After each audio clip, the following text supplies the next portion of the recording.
क्या कहेंगे जिस प्रकार से रमेश बिधूड़ी ने संसद के अंदर इस प्रकार की भाषा का इस्तेमाल किया है? देखिए, कोई भाषा का प्रयोग नहीं किया। आपको बता दूं कि जिसको पास जो होगा देने के लिए वो वही देगा। और भारतीय जनता पार्टी के नेता अनपढ़, जाहिल और गवार हैं, पढ़े लिखे हैं नहीं। किस प्रकार के शब्दों का प्रयोग किया जाता है वो ये जानते नहीं है। इसीलिए जो उनके पास था उन्होंने वो दे दिया। लेकिन आप दानिश अली को देखिए कि उन्होंने कितना अच्छा इस बात को कंट्रोल किया कि वो बिना संसद की मर्यादा को तोड़े हुए, बिना संसद की गरिमा को तोड़े हुए वहां से बाहर चले जाते हैं। लेकिन कुछ लोग ये कह रहे हैं कि दानिश अली को जवाब देना चाहिए था। लेकिन मैं ये कहता हूं कि अगर सड़क पर कुत्ते भौंकेंगे तो इस देश का एक पढ़ा लिखा व्यक्ति उन कुत्तों को चुप कराने का काम नहीं करेगा, ये याद रखिएगा। शर्मा, वो सड़क नहीं, संसद है, पूरा देश का वहाँ पे दिल बसता है। वो मेरी बात सुन लीजिए। वो रो रहे हैं तो आम जनता की आवाज क्या उठाएंगे? नहीं, आम जनता की आवाज। हाँ? एक बात मुझे बताइए, हाँ? अगर वो वहां पर आतंकवादी, हाँ? उग्रवादी, हाँ? मुल्ला, कटमुल्ला जैसे शब्दों का प्रयोग कर रहे थे, हाँ? तो आप क्या चाहते हैं कि दानिश अली भी वैसे ही शब्दों का प्रयोग करे? सकते थे ना, दूसरे लहजे में जवाब नहीं दे सकते। नहीं, मेरी बात सुन लीजिए। बैठने से अच्छा जवाब देना। मेरी बात तो सुन लीजिए। जिस पार्लियामेंट की आप बात कर रहे हैं, हाँ? उसमें विपक्ष के नेताओं को बोलने दिया जाता है। कितनी बड़ी संख्या सत्ता पक्ष के नेताओं की है, 300 प्लस का बहुमत है। लेकिन एक बात यह बताता हूं कि जंगल की खामोशी से यह मत समझ लीजिएगा कि शेर नहीं है। शेर आएगा और सदन में आकर वो दहाड़ मारेगा कि भाजपा के नेता रमेश बिधूड़ी को उनका जवाब मिल जाएगा। और इसी के साथ साथ उन तमाम नेताओं को जवाब मिलेगा जो इस देश के अंदर अभद्र टिप्पणी करने का काम करते हैं। और जिस देश के मुसलमानों को इन्होंने कल रमेश बिधूड़ी ने आतंकवादी, उग्रवादी कहने का काम किया, ये इस देश के वही मुसलमान हैं जिन्होंने इस देश के लिए, इस देश की आजादी के लिए अपना सर जो है वो तन से जुदा करवा दिया। ये वही इस देश के मुसलमान हैं जो बहादुर शाह जफर, जिन्होंने इस देश के लिए अपने बच्चों का सर कटवा के रंगून की जेल में रख दिया था। ये वही इस देश के मुसलमान हैं जिन्होंने 5 टन सोना इस देश को दिया। आप इस देश के मुसलमान को आतंकवादी, उग्रवादी कहते हैं। ये वही मुसलमान हैं जिन्होंने इस देश को मिसाइल देने का काम किया। और आज आप उनके लिए इस प्रकार के शब्दों का इस्तेमाल कर रहे हैं। अरे माना रमेश बिधूड़ी जी, आपकी पार्टी के अंदर जो मुसलमानों के खिलाफ जहर घोलता है उसको टिकट मिलती है। लेकिन इसका मतलब ये नहीं कि आप कहां बोल रहे हैं, आप इस गरिमा को भी भूल जाएं। आप संसद के पटल पर, वो संसद जिसे लोकतंत्र का मंदिर कहा जाता है, उस लोकतंत्र के मंदिर में आप खड़े होकर इस प्रकार के शब्दों का इस्तेमाल कर रहे हैं। ना आपके पास कोई मर्यादा है, ना आपके पास गरिमा है, और ना ही आपके पास संस्कार है। आज मैंने ट्विटर के हैंडल पर देखा कि रमेश बिधूड़ी ने अपने नाम के आगे गुज्जर लिख दिया है। देखा है ना आपने?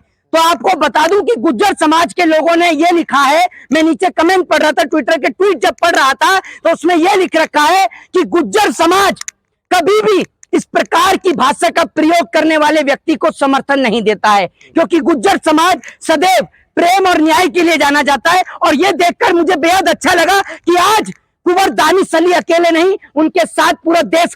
रमेश बिधूड़ी पे तो भाजपा एक्शन ले रही है ना? देखिए, मैं आपको एक बात बता देता हूं, भाजपा एक्शन ले रही है। भाजपा किस तरीके का एक्शन ले रही है जरा ये तो बता दीजिए। किस तरीके का एक्शन लिया भाजपा ने, ये बताइए ना। बस कारण बताओ। नोटिस देकर जिस पार्लियामेंट से राघव चड्ढा को निष्कासित किया गया, जिस पार्लियामेंट से संजय सिंह को निष्कासित किया गया, आज आपको एक बात बता दूं कि उस पार्लियामेंट से रमेश बिधूड़ी को क्यों निष्कासित नहीं किया गया, जरा ये बताइए। कारण बताओ, नोटिस से क्या होगा? क्या होगा कारण बताओ? नोटिस से कोई मेरे को जवाब देगा क्या? जो उन पर कोई एक्शन लेंगे या साथ? अरे मोदी जी तो खुद ही ऐसे हैं। कहा था कि मैं मन से माफ नहीं करूंगा, ऐसा ही कुछ। अरे मोदी जी का काम ही यही है कि मन से माफ नहीं करूंगा। ठीक है, सुन लीजिए मेरी बात। मोदी जी ने क्या है, जिस शहीद हेमंत करकरे को अपमानित करने का काम साध्वी प्रज्ञा ने किया, उसको कहते हैं कि मैं दिल से माफ नहीं कर पाऊंगा। देश के प्रधानमंत्री स्वयं बोलते हैं बेटी बचाओ बेटी पटाओ। किसको आप दिल से माफ नहीं कर पाएंगे? इनकी पार्टी का एक नेता बेबी बीआरपी के नाचेलू छम छम छम मनोज तिवारी, वो एक शिक्षिका को अपमानित करने का काम करता है। इनकी पार्टी का एक नेता विधानसभा में पॉर्न वीडियो देखने का काम करता है। ये देश के इस बार की जो पार्लियामेंट में जो बीजेपी के नेता बैठे ना, ये चीज रिकॉर्ड में लिख लीजिएगा कि ये सारे के सारे आधे से ज्यादा नेता जो हैं सब अपराधिक प्रवृत्ति के लोग हैं। एक व्यक्ति पढ़ा लिखा नहीं है। गृह मंत्री लॉ एंड ऑर्डर की बात कर रहे हैं, जो खुद तड़ी पार रहे हैं। इस देश में छठी फेल सातवीं फेल जो है वो शिक्षा मंत्री बन जाता है। ये देश चल रहा है या क्या चल रहा है, ये बताइए ना आप मुझे। अच्छा, वो मोदी सर, प्रधानमंत्री, एक मिनट, जो है प्रधानमंत्री नरेंद्र मोदी को सुन रहा, प्रधानमंत्री नरेंद्र मोदी ये कह रहे हैं कि जब मैंने चाय बेचनी शुरू करी तब मैं हिंदी सीखा।